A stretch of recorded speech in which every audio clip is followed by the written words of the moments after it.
Tanika. Hi, Mama. Angela, we were having Yes. such an amazing conversation earlier. I was like, this needs to be shared because I think that, especially in this time that we're living in right now, people are thinking with their pre-COVID, pre-quarantine minds. Yes. And we need to help our brothers and sisters transform their thinking and recreate almost their ideologies Yes. today. And I want Yes. yes, what were you saying? You were telling me that there are a lot of really crazy things happening in the world right now, especially in LA. And I was saying that although all those things are happening, there are still people that are happy. There are still people that are healthy. There are still people that are in love. There are still people that are being abundantly blessed. Yes. There are people that are manifesting great things. And that's what I'm focusing my energy on because I'm one of those people. I ain't got time for all that other stuff. We create our reality. And We so, do. yes. And even when some of the most horrible things were happening in the world, there were still people being blessed. So can we all just call forth that energy and claim that? I think that is really powerful, mostly because, and I've been doing a lot of thinking about, I've been watching even something as simple as a game show. Now, Yes. let's think about Black people growing up in America with a survivor mentality, right? So all we want to do is survive. Yes. Versus a thriver mentality. Yes. Which you are holding space for, of course I'm going to survive. Now I'm going to kick butt at the same time. I was watching this Yes. game show called The Wall. I don't know if you've seen it. And it literally is a game of chance. It's like Plinko from Price is Right. A ball falls and there's money quantities at the bottom and it's literally gravity and where is the ball going to fall? And I was saying how powerful it is for the energy of the people that are the contestants to send that energy towards the ball, right? And then it took me to, wow, this is a hard thing for people who have been oppressed. Because if you've been oppressed and this is how my thinking goes. If you have been oppressed and you believe the oppressor and you are in a state of constant survival, then you are standing in front of this wall going, oh God, it's not going to go well. That way. Oh no, I'm going to lose. I'm going to lose. And then you lose versus those of us in our global community that have been nothing but held up. Their families got homes for $20,000. They got the best schools. They are coming from a place of nothing but thriving. They don't even know what survival mentality is. And they're standing in front of this ball by chance that literally works on gravity going, I'm going to win. I'm going to win because that's what I do. I win because everything works out in my favor. And what do? They win. They win. Yes. There they is win. Something about that we need to understand on a very cellular level, that we do have the power. It is the end of the Wiz or Wizard of Oz, whichever you've seen. You've always had it inside of you. Dorothy, you always had it inside of you. I don't know the exact quote, but that's what I took away. Yes. So there is something about manifesting every single second of the day. And how do we help people that are coming from a place of being captive by their religion, the way that their family taught them, the fact that they didn't go to the best schools? How do we shake them out of that and let them know that things are still possible? Wow, that's a really good question. You made me think about so many things when you were talking, because when you're in the mud, you don't even realize you're in the mud. So they don't even realize that they're thinking like that. Yeah. I've had friends that thought that way. Mm-hmm. Hey, baby. And I would talk to them and talk to them and talk to them. Tangie, you don't know what you're talking about. And you just, I'm trying to think what was the synapse moment. Because this is very personal for you. That clicked, right. How can we help them? I know I try by example, by sharing my experiences. Unapologetically sharing your light at all times. Yes. Unapologetically, yes. And sharing other people's testimonies. I try to do that as well, because oftentimes if they can see, or if I can see you do it, then I know I can do it too. But it's a lot of blind faith. It's a lot of blind faith. And I think if they could try to believe in something really small for maybe 21 days, believe something small and see that small thing manifest, then that could give them the confidence to start believing for larger things. Because that's why we believe, because we've tried it and it's been proven. Right. When you were talking, I thought about a couple of things. I thought about first President Obama, because I remember when he ran, my mother was like, oh God, please don't let him run. I don't want him to kill him. I don't want him. So they wanted him to kind of stay back in his place. Stay small so that they wouldn't kill him. Then he was elected. Then when he started to run the second term, oh Jesus, no.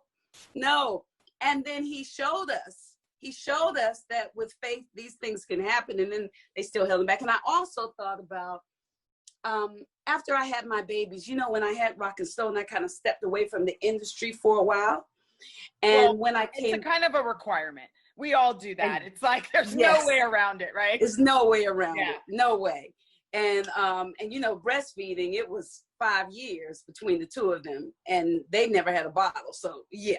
There you go. But when I came back, I saw a lot of the people that where we were together had shoom. And I'm like, oh. And some of them had really bad attitudes.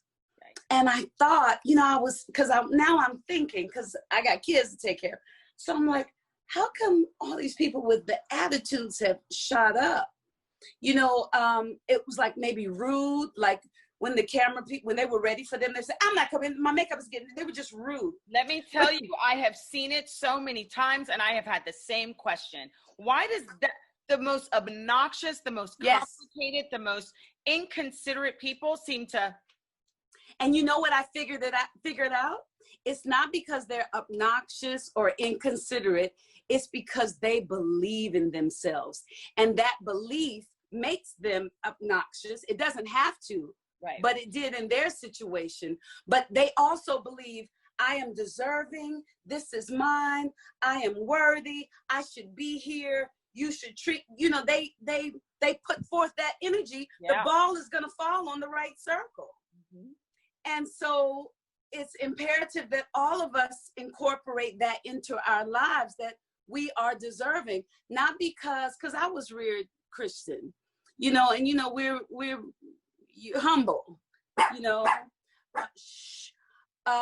so for the Christian people that feel like they don't deserve, I can say, feel like you do deserve, just because God created you. You are a creation. If you think about your child, she might make, I don't know, she might make this.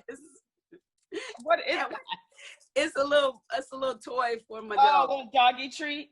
Yes, but when she comes in with the toy, it's like, oh my gosh, you did this. This is amazing.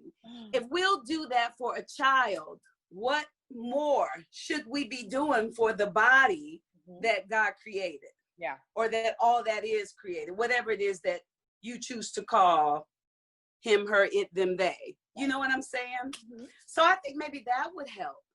But a lot of people right now, so many people have gotten caught up in the negative part, and they just focus on that. And it's bad, and we're going to die, and Donald Trump, and da-da-da-da-da. So if they would just wake up and journal and write for a minute some beautiful things that are happening in the world. No, that requires an elevated mindset. That requires people that have been doing this work for a while. And what I compare this to, because I do this very religiously, which is It's kind of like slowing down on the freeway to look at the car accident, right? Yes. So I very purposefully, when I finally get through the traffic, the car accident's over there, I'm like, zoom. I don't want to see it. It's not my business. I'm not feeding into that ideology of like, we got to look at the car crash, because I do think that we as a culture are really sick with it, right? Which also leads me to George Floyd. All of it's part of the same sickness. And yes. so once reality shows happened, we really got hooked on Caught it. up. Yes. We really got hooked on it. Fighting and slapping and cussing out. And all of that shenanigan is what we are addicted to as a culture. So I keep saying to my friends, you got to get out of the, but why? Oh my gosh. That phase of, oh my gosh, has everybody locked in to this moronic, dangerous, narcissistic man that's at the top of our country in the White House, right? Yes. Because what he does know for sure is that if I just give them something to talk about every day, they're going to be caught up in that. And they won't pay attention to what's going on. Nope. And every day there is some straight effery for the world to go, oh my God. And then they got to call all 20 of their friends and email and have discussions. And meanwhile, the day has passed and we're on to the next day and he's done something else stupid and silly and ridiculous. Yes. And you know what? In addition to that, all of those people that are like, oh my gosh, are forgetting that they are creators too. Correct. That they have power. So every time we're like, oh my gosh, he did this and he did this, and you know he's going to do this, we're giving energy to that. Yes. We're saying, I want the ball to drop in this place. We are helping him. We're helping him. People We're helping him. Got to understand. I just got goosebumps. People have got to understand energy. And even when you're mad at him and you hate him and you want him to go, all of that is just adding to his power source, which is which is energy. Yes. You know what I tell people? If you think about it, like if you take a large white sheet of paper and if you write down everything that you talk about all day, then you can see what you're creating. Yes. Because they don't think about it like that. Even if you're writing, I don't want Donald Trump to win again. Bam, you're creating more Donald Trump. Totally. Yes. And many times they can't even see what it is they want because they're so stuck on where they are. But the only way we can get out of where we are is to focus on where we want to go. Universe. And something I was going to say before is they do say, back to your what you're putting on the whiteboard, all the light spiritual thought leaders say that universe does not understand I don't want or I don't like, they only understand the subject. So they only understand the subject. That's right. Okay. Love y'all. Bye, baby. Help teach the world, Tangela. Help teach the world. That's what we came here for. Much love. We'll talk to you soon. Okay, Mama? Okay. Bye.